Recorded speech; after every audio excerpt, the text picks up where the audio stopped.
morning. Today we are going to talk about molecular basis of pathological mineralization.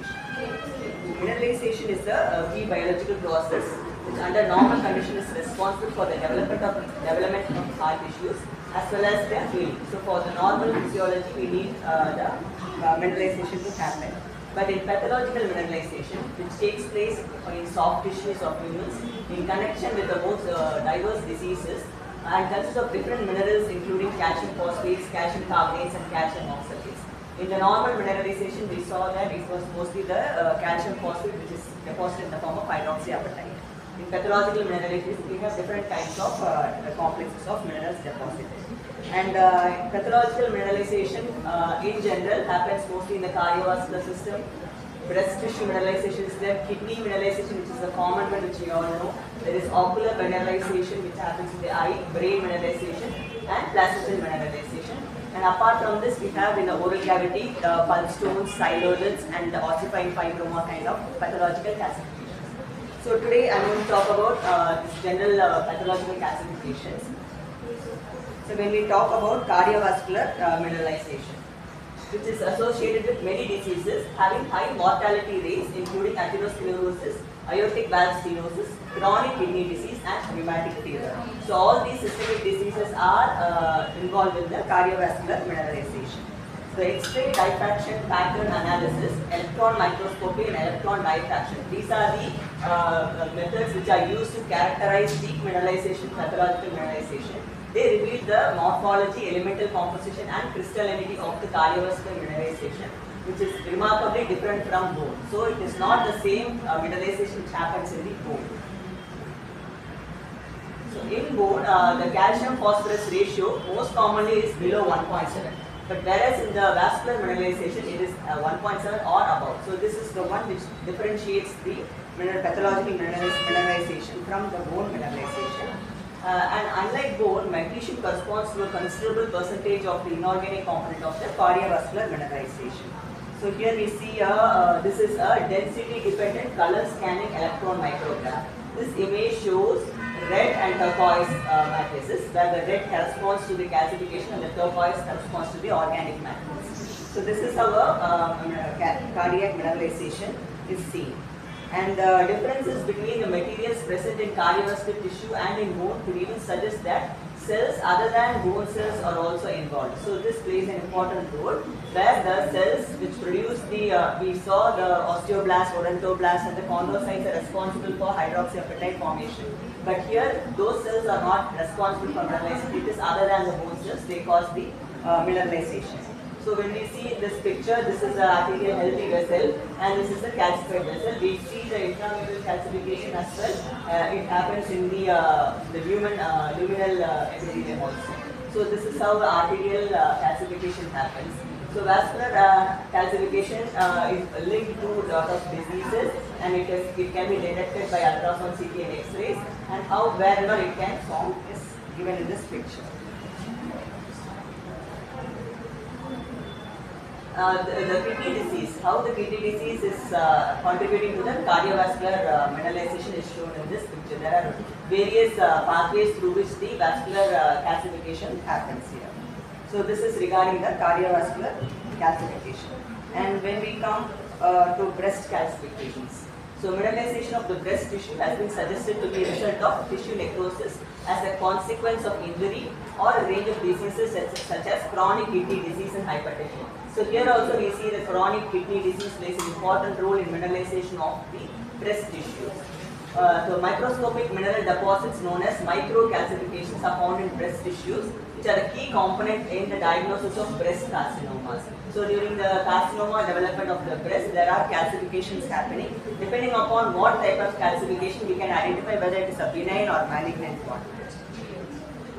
So this is also a density dependent scanning electron microscopic image of a small nodule and a larger one. A small nodule shows the calcification here and organic matrix. Here the larger one we can see a more diffuse pattern of calcification in the breast tissues. So here we can see the epithelial cell which is getting with mesenchymal characteristics, and then when there is translation into the mineral deposits. And here are the images of the breast tissue showing the calcifications and the histopathology showing the calcifications. So through electron and light microscopy, X-ray diffraction and microprobe analysis, two chemically different types of minerals are seen in breast calcification associated with the carcinoma. One is calcium oxalate and another one is hydroxyapatite. Calcium oxalate has been linked with benign diseases, whereas apatites are related with the malignant diseases, and these are studies which prove the association, and we can see here. So this one is the hydroxyapatite, which is with the benign diseases. This is the oxalate, and hydroxyapatite is with the malignant form of diseases. So recent studies using mainly X-ray microanalysis have also pointed out the presence of magnesium substituted apatite in the malignant disease. So we saw with the hydroxyapatite it is malignant. So in that magnesium is also associated in the recent studies which was published in the year 2017. And Fourier FTIR and Raman spectroscopy found that a decrease in the concentration of carbonate in the mineral is concomitant to a further malignancy stage. So there is a decrease in the carbonate content. So this capability of breast tumor cells to form distinct minerals has been attributed to the fact that such cells express bone-associated proteins. So they express, this is the same image of these calcifications which are seen in the breast tissue. So in breast tissue we found that there are two types of minerals which can differentiate a benign and a malignant lesion. Kidney mineralization. This is the most famous pathological mineralization due to the high prevalence of kidney stone disease called as nephrolithiasis. So it is most common pathological mineralization. The stones have been observed in patients with systemic diseases such as hyperparathyroidism and have been associated with obesity, diabetes, metabolic syndrome and adverse cardiovascular outcomes. So this is the image of the kidney stone, which is seen through that density dependent color scanning electron microscopy. And here when you see this forms a circle where the kidney disease, there is a parathyroid dysfunction and the bone metabolism is altered. So when the parathyroid and kidney together, they alter the absorption of minerals. We saw that absorption of minerals happens in the intestine. So that also is altered and it causes the other pathological mineralizations. So the renal stones are primarily composed of calcium oxalate. Up to 50% of them contain some amount of calcium phosphate. So pure calcium oxalate stones exhibit different chemical phases such as violite and redolite. And a small percentage of stones are also formed by magnesium ammonium phosphate, urate or cystine. So talking about these type of stones, this is the violite form and this is the redolite form. This is more in a greyish brown color. This mostly will be in the lighter shade. So these are the whole stones and these are the sectioned parts of these kidney stones. And which is associated with hyperoxaluria, hypercalciuria as well as low urine pH values resulting in mineral formation via supersaturation process. So what happens, there is increased concentration of the minerals in the urine. In the kidney nephrological system, so that causes the deposition of these minerals. The precise information on their elemental composition is critical for the choice of treatment. So why is this important? Why should we know what is there inside a stone which is pathological? Because depending upon that, the treatment will be planned. So they use FTIR, X-ray diffraction and electron microscopy to obtain the chemical information about the minerals present in the kidney stones. And the treatment is minimally invasive procedures mostly, and a wide range of pharmaceutical drugs are specific to each stone type. This is where it plays a major role. And for long-term disease management, dietary changes are made.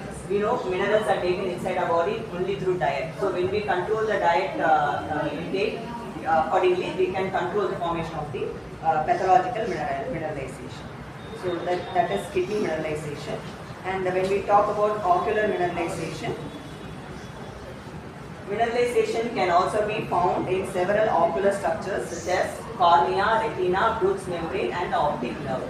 So it is associated with either trauma or idiopathic causes, affecting most commonly the cornea and the retina. Cornea is the outer portion, retina is the inner lining inside the eyeball.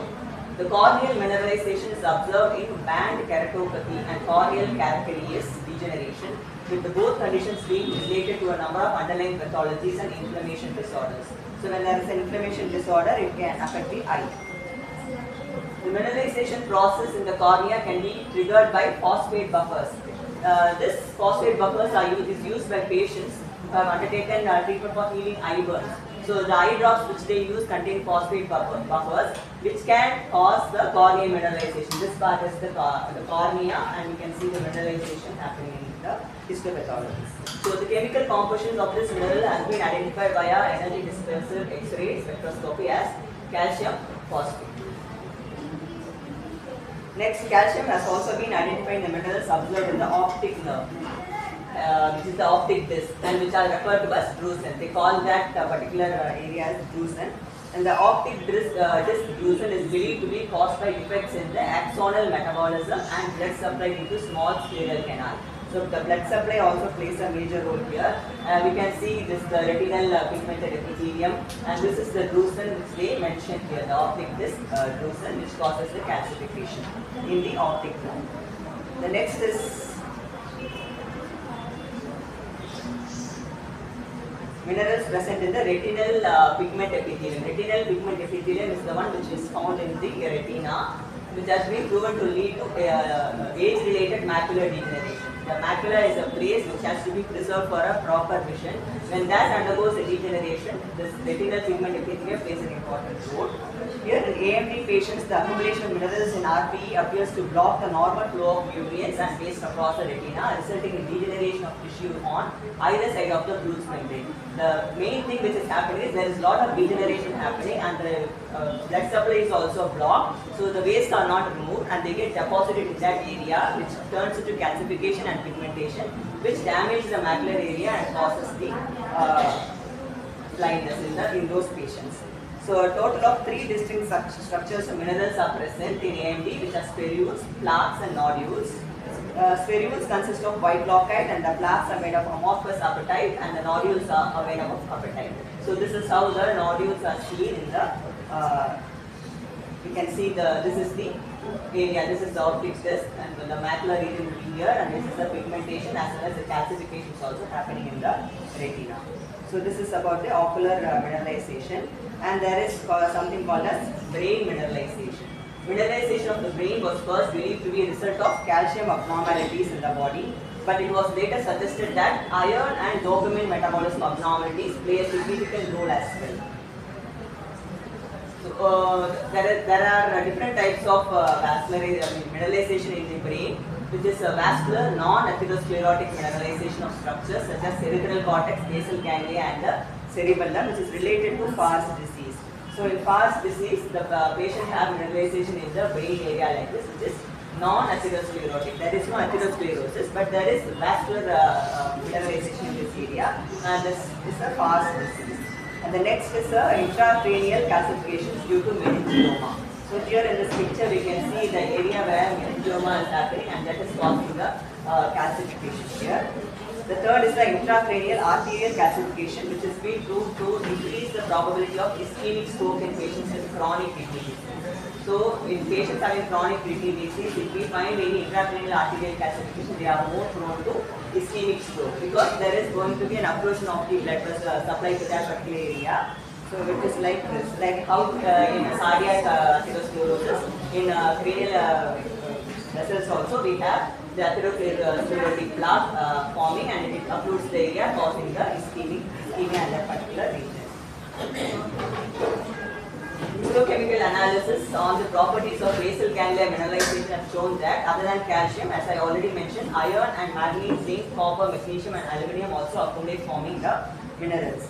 So although iron is a fundamental element for the good functioning of human body in general, it is believed to be potentially responsible for cognitive impairment and has been linked to neurodegenerative disorders such as Parkinson's disease. So the role of iron in brain aging, this was published in this paper, and they had shown the areas of mineralization in the brain. And it is still not clear whether brain mineralization is a passive process due to aging or an active process, nor it is clear whether these minerals have an effect on the progression of associated pathologies. And here we can see the mineralization of the brain in the SEM image. So So that was the brain mineralization. Placental mineralization.